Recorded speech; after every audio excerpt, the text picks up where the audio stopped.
Good morning students. मैं राजेंद्र सिंह स्वागत करता हूं अपने चैनल में। उम्मीद करता हूं कि आप भी स्वस्थ होंगे और मस्त होंगे। जैसा कि मैथ्स की सीरीज चल रही है स्टूडेंट, जिसमें जो टॉपिक चल रहा है वो परसेंटेज चल रहा है। ठीक। धीरे धीरे क्वेश्चन का लेवल मैं बढ़ाता जाऊंगा। ठीक है स्टूडेंट। तो ये वीडियोस उन सभी स्टूडेंट के लिए इम्पोर्टेंट है जो बिल्कुल बेसिक से पढ़ना चाह रहे हैं। हर चीज को बिल्कुल तोड़ मरोड़ खोल के पढ़ा दूंगा बिल्कुल मैं। या कुछ भी चीज छुपाने वाली नहीं रह जाएगी। मैं कोशिश करूंगा बहुत धीरे धीरे पढ़ाऊं, ताकि उन सभी छात्रों को फायदा मिले जो मैथमेटिक्स से डरते हैं। ठीक है स्टूडेंट। तो बहुत ध्यान से देखिएगा। अगर आप कमेंट देना चाहें तो कमेंट जरूर कीजिएगा, ताकि मैं अपने वीडियोस में सुधार कर सकूं। और बहुत ही महत्वपूर्ण वीडियो होने वाली है ये। बहुत ध्यान से सुनिएगा। राइट। हर चीज को बहुत ही आराम से और बहुत ही तसल्ली बख्श, चाहे मुझे एक ही क्वेश्चन करना पड़े, मैं उसको बताऊंगा। ठीक है।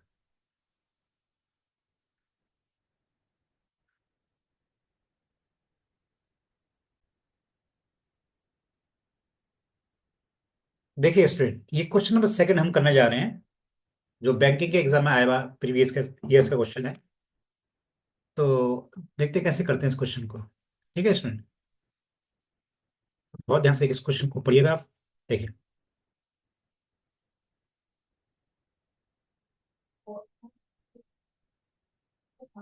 देखिए क्वेश्चन क्या है, देखिए। Ramesh has Ramesh has 20% savings with him from his monthly salary. Right. ये जो परसेंटेज का क्वेश्चन है, मैंने बताया था आपको बेसिक। जो मैंने इस चैप्टर को स्टार्ट किया था, तब मैंने आपको बताया होगा कि परसेंटेज में दो ही बातें इंपॉर्टेंट है। ठीक है। किसी भी लाइन में अगर परसेंटेज वर्ड को यूज किया गया है, जैसे हम 20% यूज किया गया है, तो उस स्टेटमेंट को ये समझने की कोशिश कीजिएगा कि किसके बारे में बात कर रहा है वो। तो यहाँ बात की जा रही है सेविंग्स के बारे में। और उस सेविंग को किससे कंपेयर किया गया है? सैलरी से। राइट। जैसे कि मैंने बताया था, परसेंटेज में दो ही बातें इंपॉर्टेंट है। कहीं भी अगर परसेंटेज लिखा है न्यूमेरिकल्स में, तो उसको ये देखना पड़ेगा कि किसके बारे में बात कर रहा है। तो यहाँ बात कर रहा है सेविंग्स की। और किससे कंपेयर कर रहा है? सैलरी से। तो क्वेश्चन को वहीं से स्टार्ट करना है आपने। तो सैलरी से अगर कंपेयर कर रहा है, तो let the salary, tabular form बना लीजिए पहले आप। जैसे मैंने यहाँ सैलरी लिखा और यहाँ लिखा सेविंग, दो ही टर्म्स लिखी मैंने। तो जो फर्स्ट स्टेटमेंट है उसमें दो ही टर्म्स हैं। राइट। तो सैलरी कितना अज्यूम कर लें, क्योंकि सैलरी से कंपेयर किया गया है, तो सैलरी को अज्यूम कर लिया 100। और अगर सैलरी 100 है तो सेविंग कितना हो जाएगा? 20 हो जाएगा। राइट। और जो बाकी जो बचेगा वो क्या होगा स्टूडेंट? हो जाएगा एक्सपेंडिचर। एक्सपेंडिचर।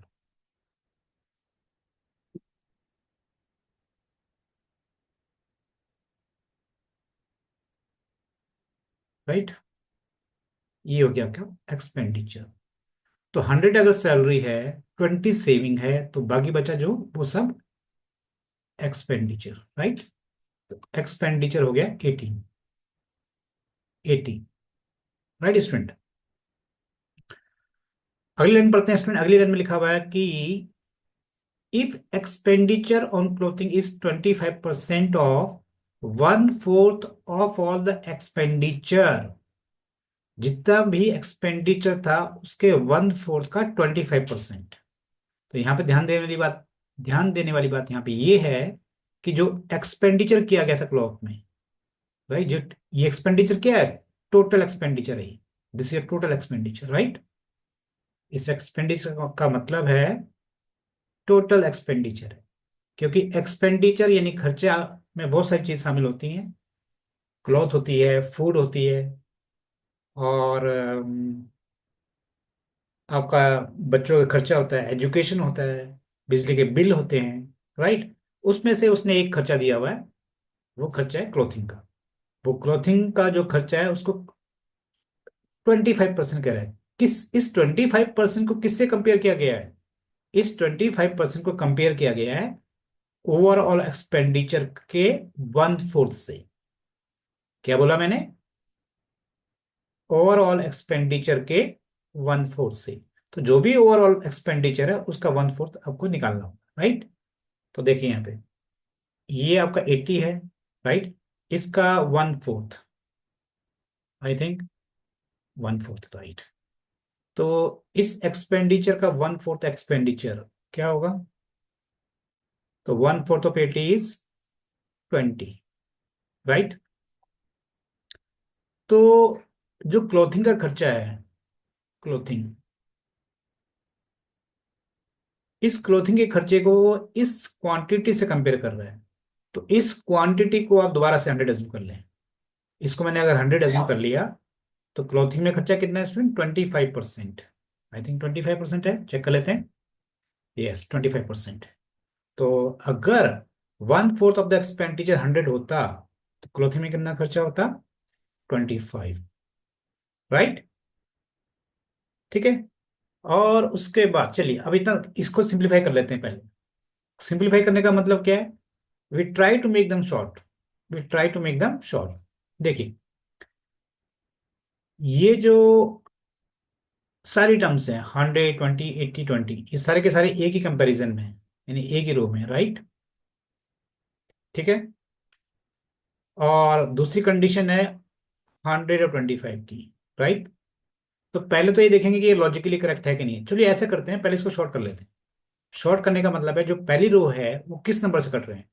आप देख रहे होंगे ये जो पहली रो के जितने भी नंबर्स हैं ये 20 से कैंसिल आउट हो रहे हैं। तो व्हाट आई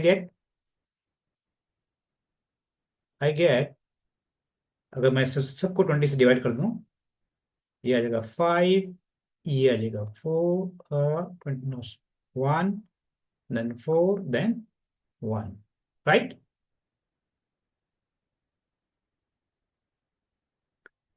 तो इसका ये मतलब है कि अगर सैलरी 5 है, तो सेविंग्स कितनी होगी? 1 हो गई। टोटल एक्सपेंडिचर कितना हो गया? 4 हो गया। 1/4 ऑफ द टोटल एक्सपेंडिचर कितना हो गया? 1 हो गया, राइट। अच्छा, दूसरी कंडीशन क्या है? दूसरी कंडीशन है 100:25। इसको भी शॉर्ट कर लो, ये आ गया 4:1, राइट।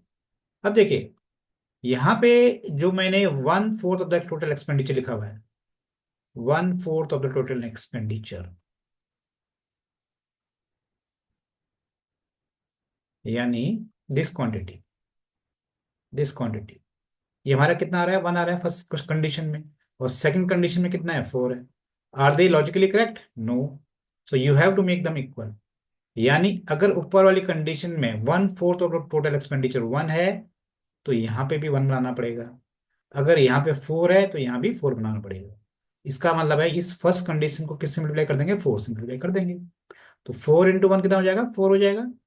4 4 जा 16, देन 4 1 जा 4, देन 4 5 जा 20। तो ये हमारे लॉजिकली करेक्ट डाटा आ गए हैं। इसका ये मतलब है कि अगर सैलरी 20 है, तो saving 4, total expenditure 16, 1/4 of the expenditure is 4, and 25% of the 4 is 1। तो इसका मतलब क्लॉथिंग में 1 रुपीज खर्चा हुआ है, राइट। तो बाकी खर्चा कहाँ हुआ? पे हुआ है। बाकी खर्चा जैसे यहाँ पे अगली लाइन पे लिखा हुआ है, अ, ये देखिए, क्वेश्चन आगे बढ़े। If total expenditure except clothing is 3600, then find is saving. यानी क्लोथिंग में जो खर्चा हुआ है, and his total expenditure except clothing is 3600, इसका ये मतलब है क्लोथिंग को छोड़ करके जो मेरा टोटल खर्चा है वो 3600 है, राइट। तो अब यहाँ देखिए, क्लोथिंग को छोड़ करके टोटल खर्चा कितना है? 16 है। क्लोथिंग में खर्चा कितना है? 1 है। तो एक्सपेंडिचर एक्सेप्ट क्लोथ, यानी क्लॉथ को छोड़ करके जो मेरा टोटल खर्चा आएगा वो कितना आएगा? देखिए, टोटल खर्चा कितना है? 16। क्लोथिंग में खर्चा कितना है? 1। तो इस क्लोथिंग के खर्चे को छोड़ करके जो बचा हुआ खर्चा है वो कितना आ जाएगा स्टूडेंट? वो आ जाएगा 15, राइट। लेकिन एक्चुअल में गिवन कितना है? 3600। एक्चुअल में गिवन है 3600। How many times? 240 टाइम्स। ये मैंने क्या किया? ये मैंने किया स्टूडेंट, ये मैंने रेशियो में आपको पढ़ा चुका हूं पहले। कि ये मेरे नकली डाटा हैं, 15 इज नकली डाटा, राइट, कि एक्सेप्ट क्लॉथ में मेरा जो खर्चा है according to my assumption is 15, but actual खर्चा कितना है, 3600 है। यानी इस नकली वाले खर्चे को जो क्लॉथ के बिना है, उसको असली में कन्वर्ट करने के लिए किससे मल्टीप्लाई करना पड़ रहा है, 240 से। ये असली नकली क्या है स्टूडेंट, ये मैं आपको रेशियो वाले टॉपिक में बता चुका हूं आपको। असली नकली, असली को नकली में कन्वर्ट करने के लिए एक फॉर्मूला मिल गया। क्या फॉर्मूला मिल गया, हर नकली को असली में कन्वर्ट करने के लिए 240 से मल्टीप्लाई करना पड़ रहा है, राइट। पूछा क्या इसने, इसने पूछा है then find is saving, saving पूछा गया। तो सेविंग, हमारे पास जो नकली सेविंग थी वो कितनी थी, वो है 4। तो इस नकली सेविंग को असली में कन्वर्ट करने के लिए किससे मल्टीप्लाई करेंगे, 240 से, राइट, 240 से। तो कितना आंसर आ जाएगा student, 960। So this is your answer, ठीक है। तो इस तरह से, तो स्टूडेंट जब भी हम क्वेश्चन को पढ़ते हैं परसेंटेज में, तो इस बात का ध्यान रखना बहुत जरूरी है, किसको कंपेयर कर रहे हैं और किससे कंपेयर कर रहे हैं, ठीक है।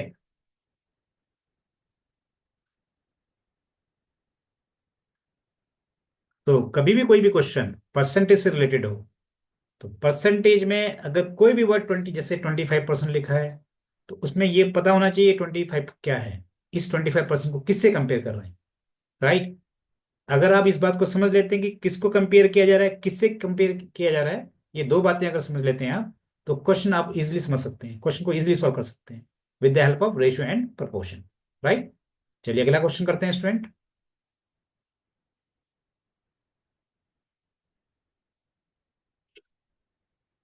देखिए अगला क्वेश्चन क्या है। अब ये जो अगला क्वेश्चन, सेकंड थर्ड क्वेश्चन जो दिखाई दे रहा है आपके सामने, इस क्वेश्चन में दोनों टाइप के क्वेश्चन हैं।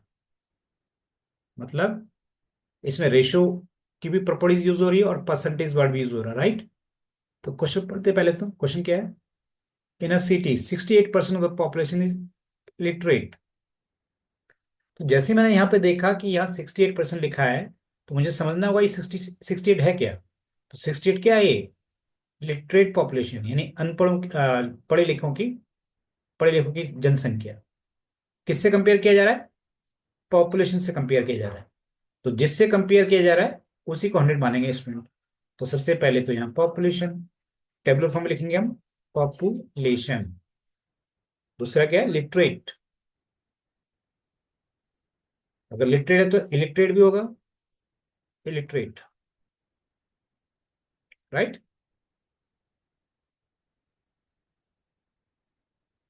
देखिए, तो क्योंकि इसमें 68% लिखा हुआ है, तो 68 किसकी बात कर रहा है, लिटरेट पर्सन की। किससे कंपेयर किया जा रहा है, कंपेयर किया जा रहा है पॉपुलेशन से। जिससे कंपेयर किया जा रहेगा उसी को 100 एज्यूम करना है। तो let the total population is 100। तो लिटरेट कितने हो गए, 68, ठीक है। तो जैसे इसको माइनस करने में आपको दिक्कत हो सकती है, तो आप क्या करें, इन दोनों नंबर को सेम क्वांटिटी से कैंसिल आउट कर लें, क्योंकि ये रेशियो की फॉर्म में है। तो we can see that both the numbers are cancel with 4। तो 100 को अगर 4 से कैंसिल करेंगे यू गेट 25, 68 को 4 से कैंसिल करेंगे यू विल गेट 17। यानी अगर टोटल पॉपुलेशन 25 है, उसमें से इलिटरेट कितने हैं, 17। Rest of the person will be illiterate, that is 8, right. अब आगे लिखा हुआ है 68% of population is illiterate in which ratio of the male to female is 11:6। यानी जो लिटरेट का जो रेशियो गिवन है, लिटरेट में जो मेल और फीमेल का रेशियो गिवन है, मेल एंड फीमेल, इसको ऐसे लिखते हैं स्टूडेंट, ठीक है। अ, ये मेल और ये फीमेल, मेल और फीमेल का जो रेशियो गिवन है वो है 11:6, राइट। तो पहले तो देखना पड़ेगा क्या ये लॉजिकली करेक्ट है। तो लॉजिकली करेक्ट का मतलब क्या है, क्योंकि यहाँ पे मेल और फीमेल को मिला के लिटरेट बनना चाहिए। तो दोनों को ऐड करो जरा, 11 + 6 कितना होता है, 17 होता है। तो यहाँ भी 17 है, that means that are logically correct, ठीक है। अगर मान लीजिए यहाँ पे 11:6 की जगह यहाँ पे 5 होता, अगर यहाँ पे मान लीजिए 5 होता, तो 11 + 5 करके कितना आता? 16 आता। इन दैट केस हमें क्या करना पड़ता? ये 17 और ये 16 दोनों को इक्वल करने के लिए इसको 16 से मल्टीप्लाई करना पड़ता और इसको 17 से। लेकिन डाटा पहले से ही करेक्ट है, डाटा पहले से ही करेक्ट है, इसलिए ऐसा कुछ करने की जरूरत नहीं है। तो रेशियो जो गिवन है मेल और फीमेल का वो 11:6 है। So datas are already correct, right. उसके बाद आगे क्या लिखा है? And ratio of illiterate male to female. अब इलिटरेट का रेशियो दे रखा है। टोटल इलिटरेट कितने हैं स्टूडेंट? 8 हैं, राइट। और इसमें मेल और फीमेल का रेशियो, मेल और फीमेल का रेशियो गिवन है 3:1, राइट। अब इन दोनों को अगर मैं ऐड करूं, 3 और 1 को, अगर मैं इस 3 और इस 1 को ऐड करूं, क्या 8 आता है? नहीं आता है। तो इसका datas are not logically correct. तो वही, इस 3 + 1 का सम तो 4 आता है। तो इसको हमें क्या चाहिए? हमें 8 बनाना है। तो 8 बनाने के लिए इस 4 को किससे मल्टीप्लाई किया जाएगा? 2 से। तो ये कितना हो जाएगा? 6। मेल हो गए 6 और फीमेल कितने हो गए? 2। So instead of 3:1 we can write 6:2, right. तो ये आ गया हमारा 6:2, राइट स्टूडेंट। तो जो हमेशा करेक्ट डाटा इसको ये आपने लिखना है। जो 3:1 था इसको भूल जाओगे आप लोग, इसको भूल जाओगे, राइट। और उसके बदले आप यूज करोगे 6:2। अब फाइनली इसने लिखा है find the ratio of illiterate, sorry, find the ratio of literate female to illiterate female. यानी हमें फीमेल्स का रेशियो बनाना है जो लिटरेट और इलिटरेट से आए, राइट। क्योंकि डाटा से ऑलरेडी करेक्ट है, डाटा से ऑलरेडी करेक्ट है। तो आप डायरेक्ट क्या करोगे? यहाँ के इलेक्ट्रेट के फीमेल ले लोगे और इलेक्ट्रेट के फीमेल ले लोगे, राइट। तो लिटरेट के फीमेल कितने हैं? 6। इलेक्ट्रेट के फीमेल कितने हैं? 2 हैं।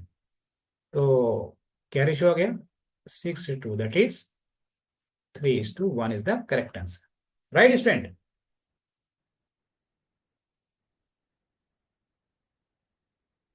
तो इस तरह आपने देखा कि इस क्वेश्चन को, इन दोनों क्वेश्चन को करने के लिए हमने कोई वेरिएबल्स की हेल्प नहीं ली है, ठीक है। कोशिश आपने यही करनी है किसी भी क्वेश्चन को सॉल्व करने के लिए। आप कोशिश ये करें कि वेरिएबल्स को यूज ना करें। जैसे कई बार स्टूडेंट क्या करता है, जैसे फीमेल और मेल का रेशियो 3:1 लिखा है, तो मेल मान लेता है 3x और फीमेल मान लेता है 1x, ठीक है। अगर आप वेरिएबल्स की हेल्प लेते हैं तो कई बार क्या होता है, इक्वेशन बहुत मुश्किल बन जाती है या फिर काफी लेंथी प्रोसेस हो जाता है, राइट। आप कोशिश कीजिएगा कि उसको ऐसे ही करें, रेशियो की फॉर्म में करें, टेबुलर फॉर्म में करें, राइट। लॉजिकली करेक्ट करते हुए चले जाते डाटा को, राइट। और लॉजिकली करेक्ट का मतलब क्या है, ठीक है, नकली असली क्या है, ये सब मैंने रेशियो एंड प्रोपोर्शन के टॉपिक में आपको समझाया हुआ है। जिन बच्चों ने, जिन स्टूडेंट ने ये इस तरह के वीडियोस नहीं देखे हैं, नकली असली, राइट, और नकली को असली में कन्वर्ट करने के लिए हमारे पास फॉर्मूला कैसे बनता है, तो वो बच्चे जो हैं, मेरे जो रेशियो एंड प्रोपोर्शन का जो वीडियोस है उसको जरूर देख लें। और मैं पहले भी बता चुका हूँ, रेशियो एंड प्रोपोर्शन का जो वीडियो है या चैप्टर है वो एक रीढ़ की हड्डी है पूरे अर्थमेटिक को सॉल्व करने के लिए, राइट। कई बार ये जो रेशियो एंड प्रोपोर्शन है ये ज्योमेट्री में भी काम आएगा, एल्जेब्रा में भी काम आ सकता है, राइट, और मेंसुरेशन में भी काम आ सकता है, राइट। तो उस वीडियोस को देखना ना भूलें। धन्यवाद।